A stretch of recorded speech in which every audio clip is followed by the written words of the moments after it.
Well, I suppose that seeing as we're not plein air painting the rest of this one,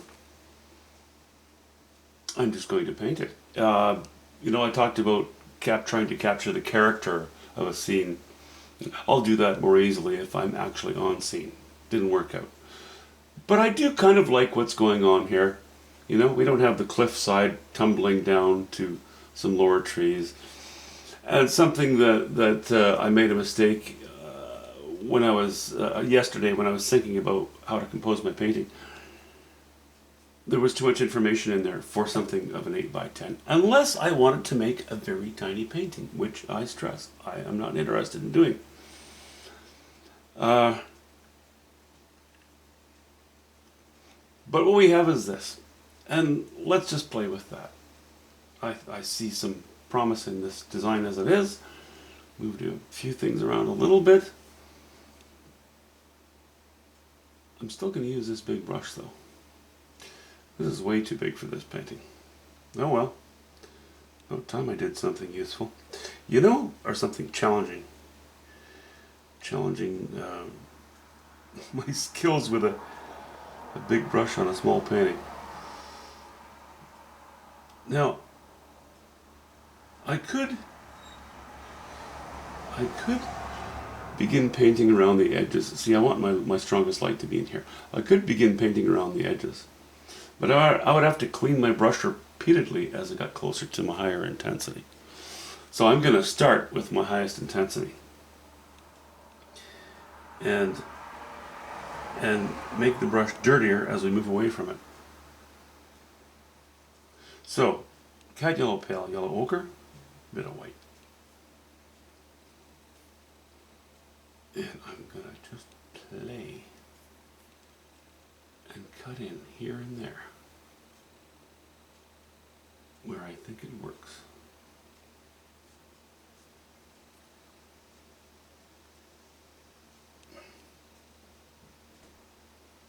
And we'll see, once this sky is in place, if it did work.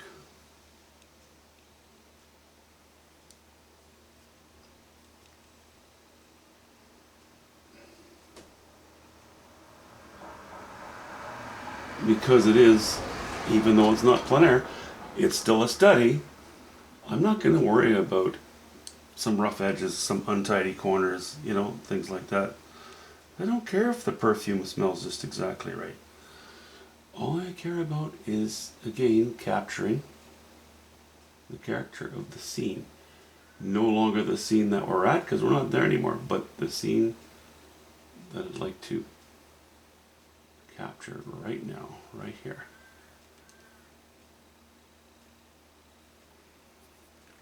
Okay, we have this. So, it might just behoove us to oppose it by coming across here like so.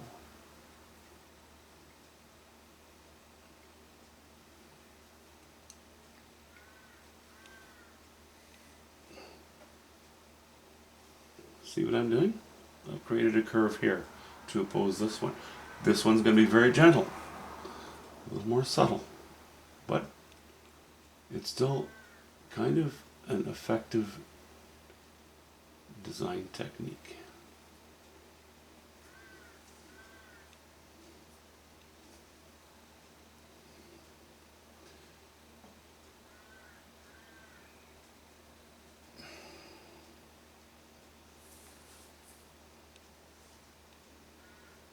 I'm not adding any more cad yellow pale to this. Now it's just yellow ochre and white. I'm not going to spend a lot of time on this. My idea typically with a study is to limit its completion to sort of an hour and a half. I'm not going to worry about that right now, because I'm only going to work on the sky.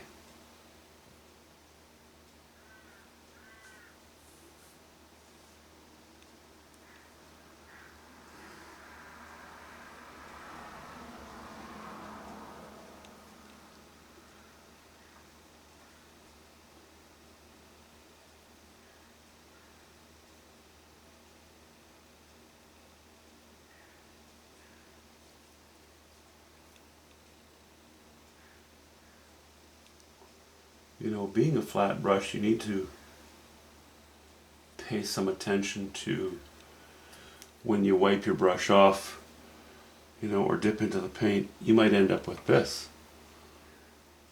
Well, the beauty of a flat brush is that it's a flat brush.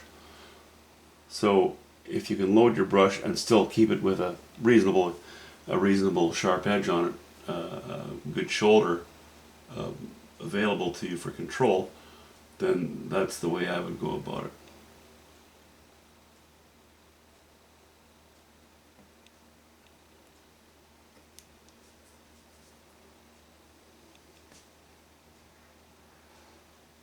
Okay.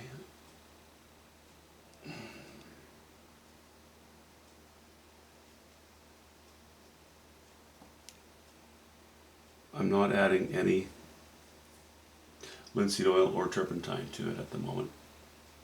I'm simply using paint straight out of the tube. Okay, there's something I need to do with this thing coming up here, and I think we'll just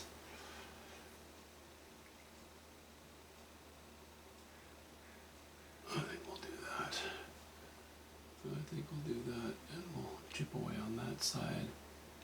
Just trying to provide some reasonably interesting shapes. And that's what it's all about, right?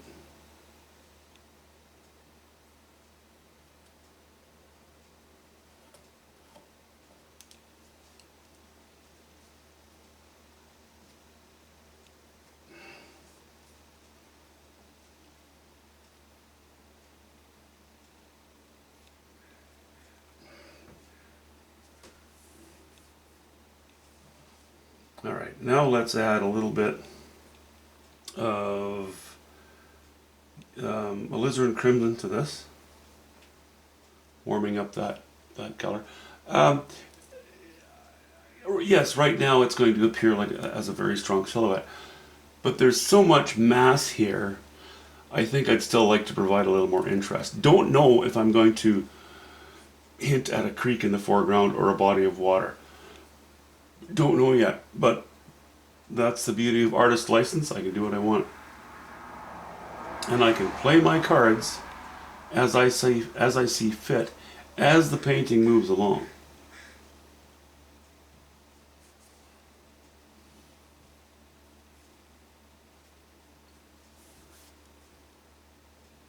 Still yellow ochre, ultramarine blue. No, yellow ochre, alizarin crimson. Haven't touched the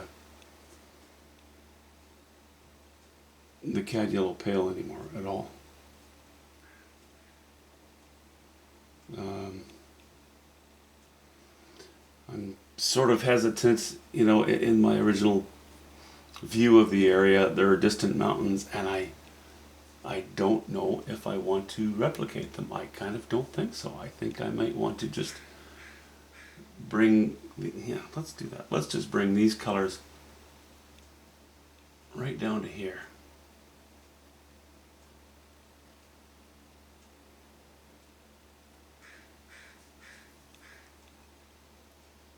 Sure, that outlining is happening again, but I'm not bound to follow them as much as I am on a larger painting.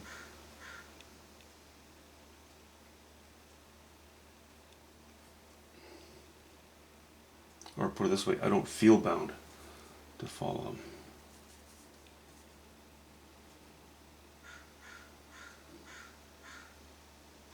Of course you're not bound. Or of course I'm not bound. It's just a niggly feeling that you have sometimes. Okay, I don't like that line to be too strong there.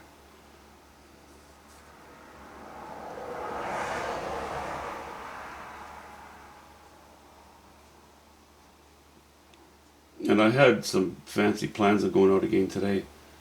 I underestimate very much how quickly the grass grows around here, so I've had to do a bunch of mowing again today, and probably will have to do more again tomorrow. It's just astounding. In the spring, in this area, you can mow Well, you can mow every 2 to 3 days during the first sort of push of grass growth.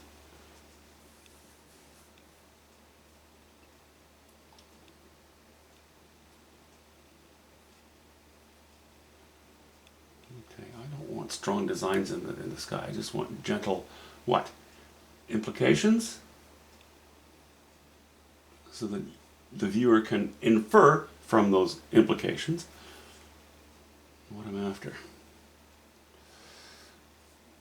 Alright, I am going to continue this to the edge.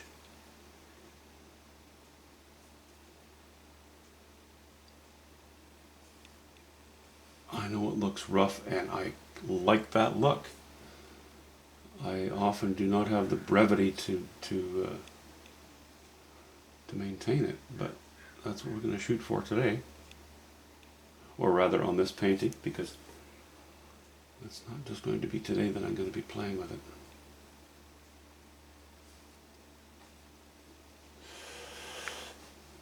Okay, now I'm going to add a hint of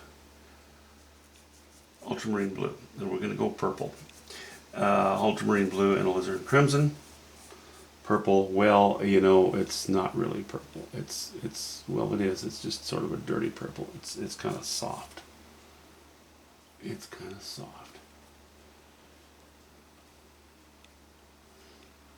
You know, if I wanted more control yet, I could add a little bit of linseed oil to this.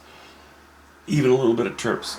I'm avoiding it because then you end up with a very smooth surface and you lose that, I'd like to call it a painterly feel. I love a painterly feel. It's my sort of, it's what I chase all the time. And I often lose it because I get too caught up in detail. Okay, in general,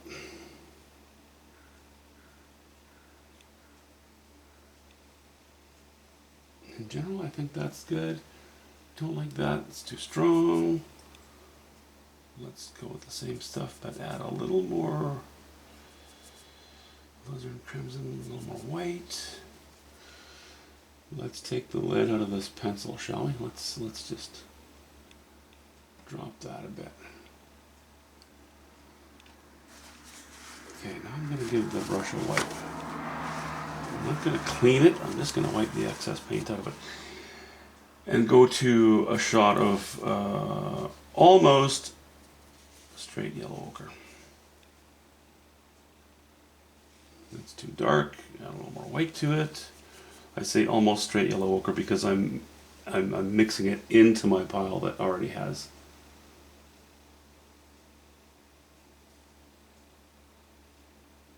alizarin crimson in it.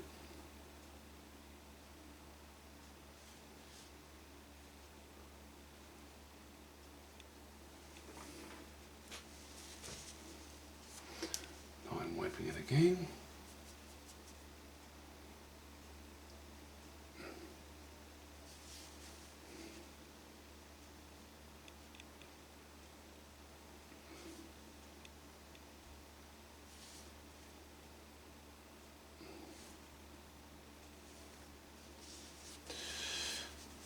Now I'm only going to give this a few more shots, so I'm not going to wash the brush out too much, but I'm going to go back to my more pure colors in here.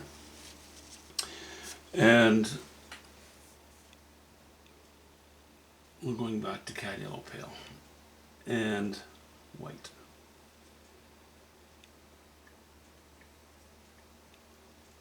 And not even any yellow ochre, just white.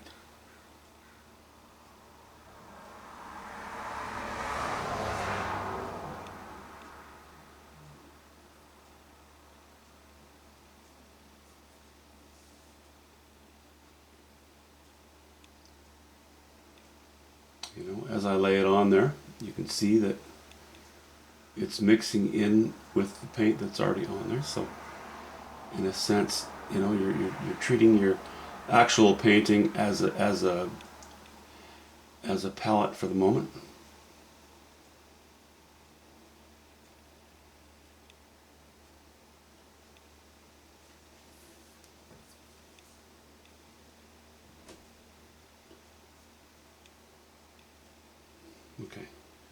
touch of yellow ochre, just a touch.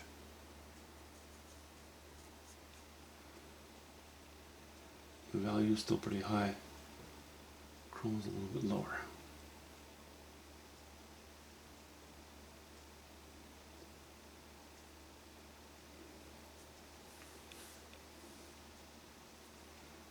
That's maybe a little too much detail for me.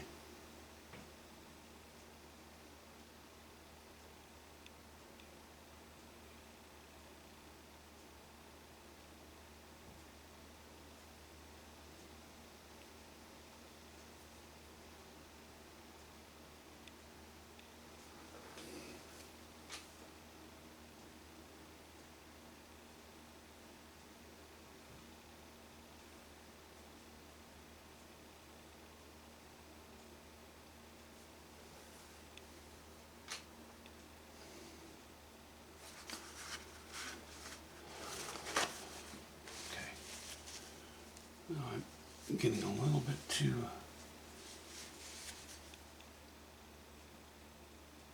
much high value in too many places.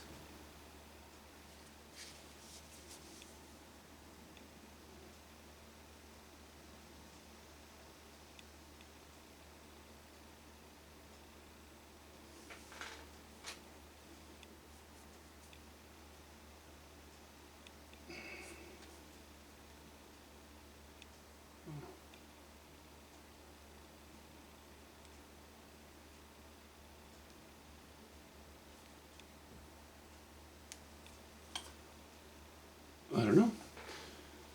Actually, one thing I do know, I better stand up for a moment and stand back. It's looking less like a study and more like a painting. We don't want a painting, we want a study.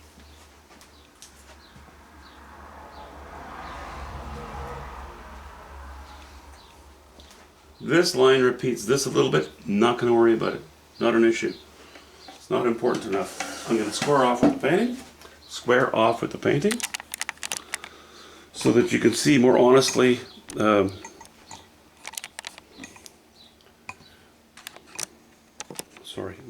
composition.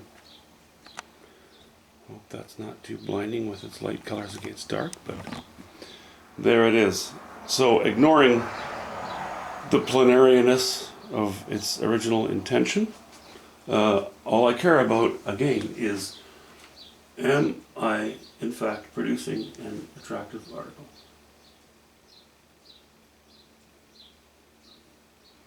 I don't like that triangle.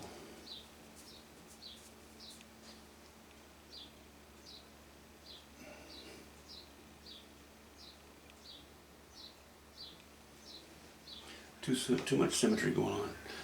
Anyway, I think that's a little bit better. Yep, that'll do for now. It's coming well. Talk to you soon, guys. I gotta go mow some lawn.